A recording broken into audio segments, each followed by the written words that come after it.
Double game week 25 has just been confirmed. It is quite complicated which teams it's going to be, but I will explain it during this video. I have changed my chip strategy though, make sure you stay tuned to find out what it is. I am going to spend at least 2 of my free transfers this game week, one of which might be Raya to Pickford. He is yellow flagged in the game right now, but that wouldn't actually change my mind on that transfer. Everton have got a double game week, actually the best team for defensive fixtures from this point onwards, and you will see that shortly, but there's not much volatility in the points in the goalkeeper position, so if you get an additional fixture, there is a high chance of points per million. Plus Pickford's £500,000 cheaper than Raya, which gives him more of a chance of offering more value for money, plus that money will go quite far right now in my budget. On the flip side, there is something else to consider. There's a 15% chance that Arsenal will reach the EFL Cup final, and if that does happen, them and Chelsea will double, so I might possibly spend my transfer elsewhere. Last game week I went with a double up from Liverpool in defence, Trent and Van Dijk, who are technically the 2 best defenders in the game right now.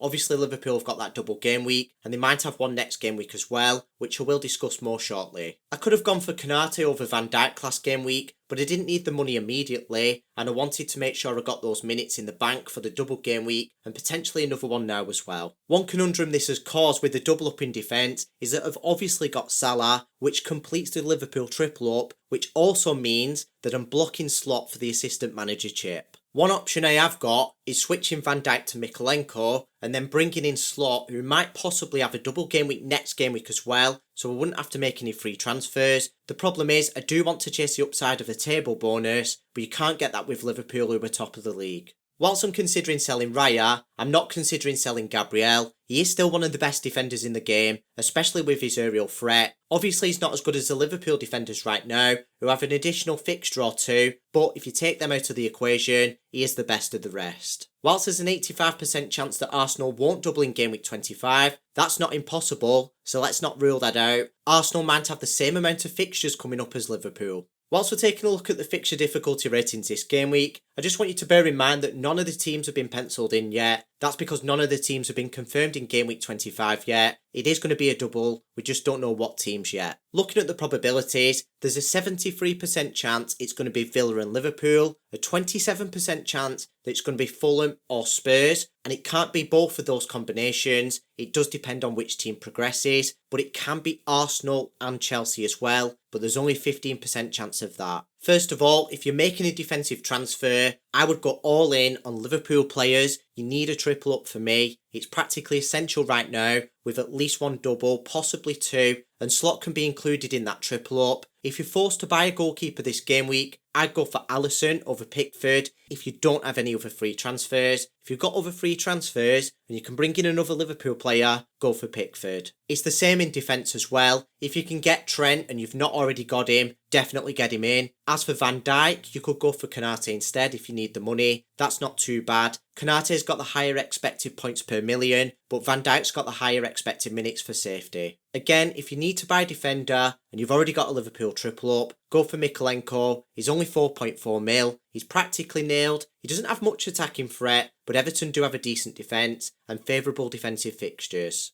Taking a quick look at the bench, I have got Fabianski, and I wouldn't want him stepping in against Chelsea at Stamford Bridge, so if Raya was to be ruled out, that would force me to make the Pickford transfer. João Pedro is listed on the bench against Forest away. That's a difficult fixture from an attacking perspective, but when you see my attackers, you'll see why I'm 99% sure that he will be stepping into my first team this game week. My first defender on the bench is Van den Berg. Brentford have got a poor defence, but Spurs are all over the place at the minute, and they have got the home advantage, so I have put him ahead of Castagna, who faces Newcastle away, which is a more difficult fixture right now, but either way I wouldn't want any of these defenders stepping in. In fact, I might sell Van den Berg for Mykolenko this game week. The reason I say Van den Berg instead of Castagna is that he's only 0.1 mil cheaper, but Fulham's defence is much better than Brentford's. The only problem is, Mykolenko is 0.3 more than Van den Berg, which takes up valuable budget right now. At least if I did Raya to Pickford, it would put money in the bank, but to be fair, Raya might have a double game week and Van den Berg won't, so I would regret selling Raya for him to get a double game week, so I'm leaning more towards a defensive transfer, but I might possibly bring both of them in anyway.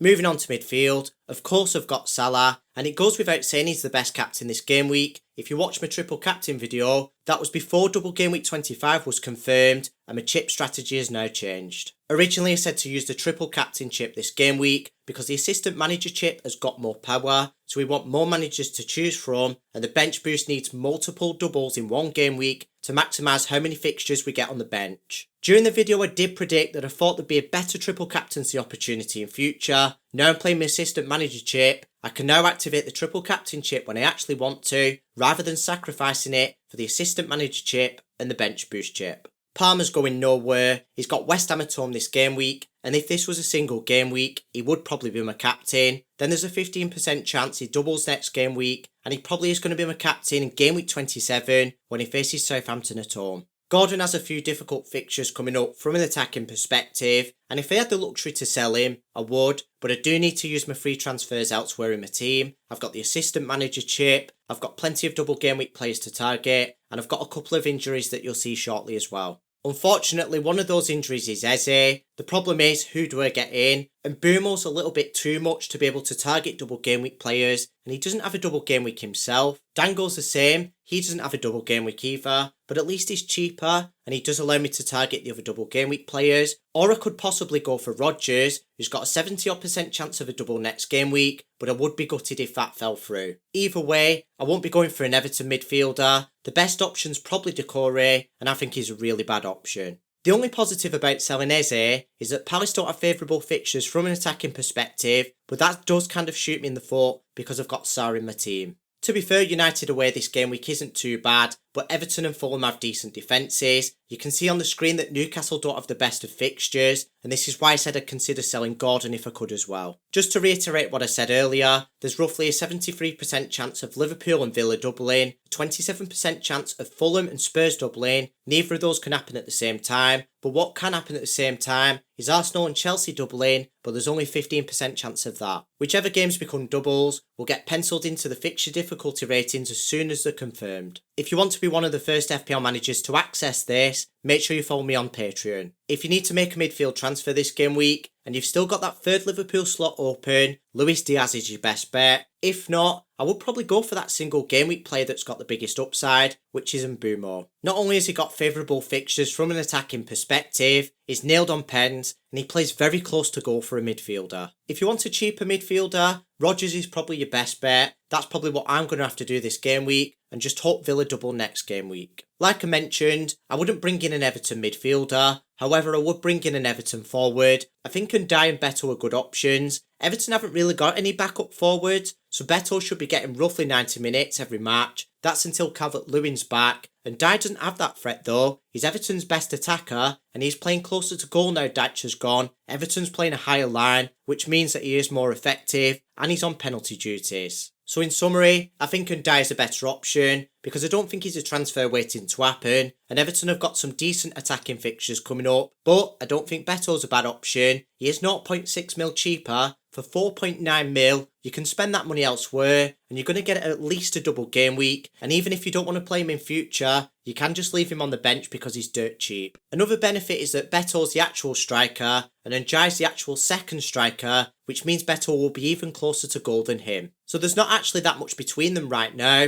and Ndiaye's got penalty duties, and Beto's playing closer to goal, which makes them roughly equal, but in the long run, Ndiaye's a better option because he's less likely to get rotated. In fact, he's practically nailed. Just like the other positions, if you need a forward and you're not already tripled up on Liverpool, Gakpo is a better option than the Everton forwards. Whilst Newcastle don't have the best of fixtures from an attacking perspective, I really don't mind keeping Isak in my team. As we all know, he's a great option. I've been really unfortunate with Calvert-Lewin. I bought him last game week and now he's injured for the double game week. One thing I will probably have to do is either sell him for Beto or Ndiaye. I would love to get Ndiaye over Beto. Like I said earlier, he's a better long-term option, but I am short on money right now. So for the transfers, I am going all in on double game week 24. I will have David Moyes assistant manager. Then I've got 2 Everton slots to fill. It will be 2 of Pickford, Mykolenko and Ndiaye. Then I need to solve the problem with my third free transfer of Eze's injury, which will probably end up being Rodgers, and I'll just have to hope he doubles next game week.